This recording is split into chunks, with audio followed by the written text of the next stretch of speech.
大家好，我是橙子。今天分享一个萝卜的做法。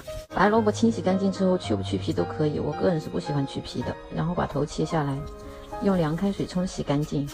清洗干净之后，把它切成薄片，然后找一个干净的容器装起来，也可以装到一个大碗里面。我这个萝卜刚好有1斤。然后在表面挤上一层蜂蜜，大概挤个50到80克左右，盖上盖子腌制6个小时。这个是腌过6个小时以后的，萝卜的水分已经出来了很多了，而且萝卜已经变得很软了，薄薄的了。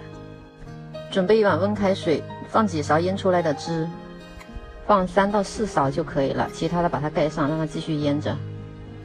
每一次我或者是我们家小朋友啊很上火啊，或者是咳嗽很多痰，我都会做一点这个来喝一下，应该很多家长都做过吧。